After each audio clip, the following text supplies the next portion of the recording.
සුබ දවසක් හැමෝටම ඩේලි එලේෂ් YouTube channel එකට හැමෝම සාදරයෙන් පිළිගන්නවා.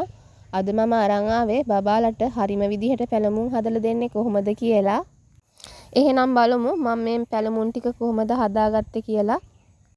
මුලින්ම මම මුං යට කෝප්පයක් විතර අරගෙන හොඳට හොද ගන්නවා. 4-5 පාරක් විතර හොද ගන්න ඕන හොඳට. ඊට පස්සේ මම භාජනයකට හොදගත්ත මුං යට ටික දාගෙන මුං යට වැහෙන තරමට විතරක් වතුර ටික දාගන්නවා. ඔයාලත් මේකට මුං යට ටික වැහෙන තරමට විතරක් වතුර දාගන්න, වැඩිපුර වතුර දාගන්න එපා. ඊට පස්සේ මම මේ මුං යට ටික වෙනම භාජනයකට දාගෙන හොඳින් වහගන්නවා. මම මේ ටික වහගෙන දවසක් විතර අඳුරේ තියාගන්නවා. මේ දවසකට පස්සේ මුං යට ටික පොඩිවට මුල් ඇවිල්ලා තියෙනවා පේනවනේ. ඊට පස්සේ මම මේ මුං ටික ආය හොදලා භාජනයට දාගන්නවා. හැබැයි මම වතුර දාගන්නේ නැහැ. ඊට පස්සේ දවසක් ආයෙ තියාගන්නවා අර විදිහටම අඳුරේ වහගෙන. මේ දවස් දෙකකට පස්සේ මුං යට හොඳින් මුල් ඇවිල්ලා තියෙනවා පේනවා.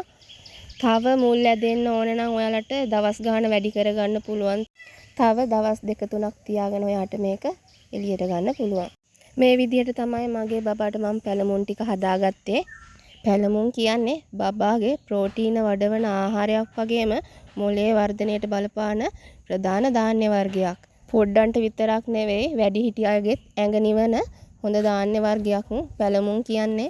ඔයාලටත් මේ වගේ අලුත් වීඩියෝ බලන්න ඕන නම් මගේ channel එක subscribe කරලා තියාගන්න.